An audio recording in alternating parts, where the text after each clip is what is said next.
everyone, it's Pandemonium. For today's video, I'm taking on the Toon Me challenge that's been going around the internet a lot recently.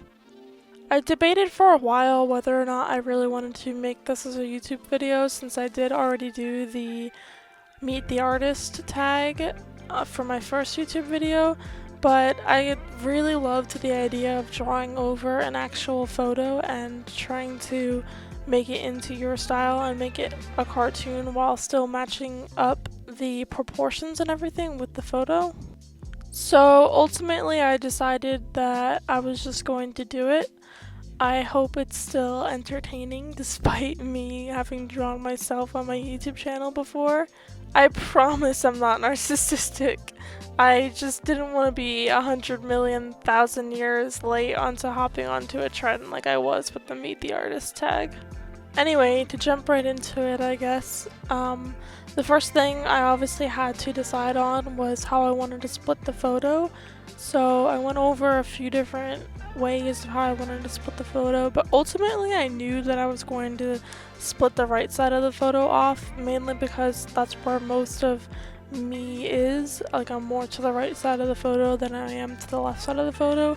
But also my hair was looking really good in this photo and I didn't want to cover up all of it, so I also knew that I wanted to go for the side that had less of that beautiful curl going on in the photo, which, since I part all of my hair to the left side rather than to the right side, well, actually to the right side rather than to the left side, but when taking a photo it's obviously in reverse, I decided to go with drawing the left side, which is the right side on the photo.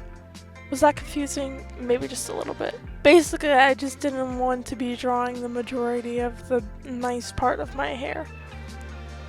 Anyway, another thing that really helped me decide which side I was going to try to draw in this photo was the fact that the way that the shadow was coming in, because I took this sort of in front of my window in my room, so I was getting that natural light hitting me at like an angle. It really showed off the butt in my chin, which is something that I'm like self-conscious about with my facial appearance, so I wanted to cover that up with my drawing, mainly because I know that in my style I like to have the mouth closer to the chin, and I kind of include less of a chin in my drawings anyway, so I knew that I wasn't going to draw that either way, whether I liked it or not. Finally, I didn't want to cover up too much of the photo and have the whole thing be a drawing, because otherwise what's the point in doing this challenge then? So I knew that I wanted to keep some of my actual arm in the finished piece and not just draw the whole thing. And I also knew that I wanted some of the original photo on both the right side and the left side in the end. I kind of wanted to take like a strip sort of out of the middle, but focusing more on the right side than on the left side. So ultimately I decided to cut it the way that you see me having it cut now. Basically just by drawing one line through the parts that I knew that I wanted to keep on my face and along the body and the arm, and then copying that line and pasting it, moving it over just a little bit to have sort of like an even wave taken out, while still leaving some of the photo on the right side. Anyway, as for actually drawing myself, which is the main part of this challenge, I feel like I spent forever talking about how I decided to cut out which parts were going to be cartoon and which parts were going to be real. I obviously decided not to be 100% true to life and to take a few creative liberties a little bit. I saw a lot of people trying to be as accurate as possible, you know, matching up where the line of their drawing of the chin started with their chin in real life, and making sure that their hairline was starting at the same spot, making sure their eyes were the same size as the real life photo, just to like give it some more cohesion, even if that didn't necessarily match that particular artist's style. But I also saw a lot of people who had a super cartoony, not necessarily 100% proportional style, where they just kind of went for it and they leaned fully into it, and even though things weren't matching up, it still kind of made sense because it was like, oh, well, yeah, that's a cartoon drawing and then that's the photo. And to me, that kind of works more than trying to match everything up super accurately.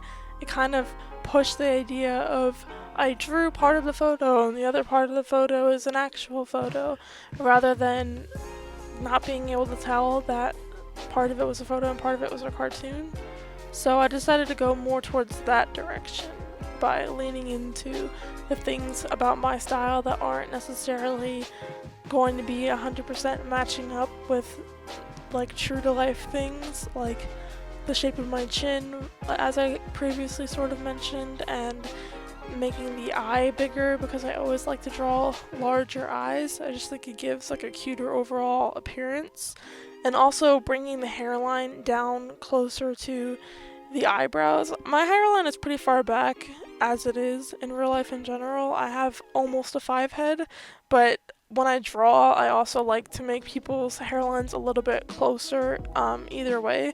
So you'll see that I ended up doing that when I was drawing the hair. I kind of brought my hairline forward a little bit, and then I just added like a little tuft of hair kind of over that forehead piece that was in the original picture to make sense a little bit more and still match up with my real hair.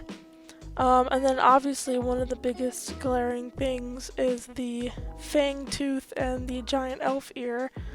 I just wanted to make my cartoon drawing of myself kind of match my drawing of myself in the little pseudo animation thing I do in the intro of these YouTube videos now, and also my Twitch screens. Over on Twitch I have little screens where I have drawings of myself saying like, hey, I'll be right back, and stuff like that for when I'm streaming. So I decided to like lean into those sort of fantasy elements that aren't true to life. Like obviously I don't actually have fangs. I mean, I do have fake fangs that I can pop in on occasion if I wanted to, but I don't have fangs normally. And I obviously don't have giant elf ears, but that's just sort of things that I like to do in my drawings and like little style elements that I wanted to include. So I decided to go for those. And then finally, when it came to colors, I did first attempt to color pick from the original photo to try to make it match a little bit more, but then I realized that in my art style I also like to kind of go a little bit lighter with my colors and a little bit softer, and I also like to add a lot of red to the skin tone and everything, which I actually did end up refraining from doing that too much, but I think in the end it still came across as my style with that sort of blushy skin tone thing that I do enjoy doing, the e-girl thing, so to speak. But I did still color pick a little bit from the original photo. I just went more for like the lighter tones where the light was hitting me rather than the mid-tones or the shadow tones to make it match more, because those were the colors that I liked a little bit more. And then obviously for the shirt, I just went and picked my own colors completely new because I don't actually like the way that the colors on the shirt looked in the photo, so I'm kind of glad that I covered up the original flower that you can see in the photo and replaced it with my own drawing, because I made the shirt look a lot more like shiny, and I let like the colors work together a lot more with the dark bluish color as like the background color for the shirt rather than that deep black, and then like the maroony color with the green color that almost blends into the blue of the shirt. So I really like how it came out overall in the end. And yeah, that was pretty much it for this. I just had to shade it and do some highlights after that, and I think in the end it actually looks really cool. I decided not to keep those harsh lines separating the photo from the drawing, which kind of blended the two together a little bit more. I know I was saying earlier that I kind of wanted to keep it like, yes, these two things are definitely separate, but at the same time, when I took the harsh lines away, I still think that it came across as these two things being separate, but it was also like, it blended in a little bit in certain areas to just make it look I don't know, cooler, I guess, is the only way I can sort of explain it overall. So that's what I ended up going for. And yeah, so that's my final Toon Me challenge then. I hope you guys enjoyed watching me do it, and I would love to hear your comments about how you think the final result turned out. Other than that, don't forget to like this video also if you liked my drawing, and to subscribe if you are interested in maybe seeing more content from me. And that's all for the video, so bye! I'll see you guys next time.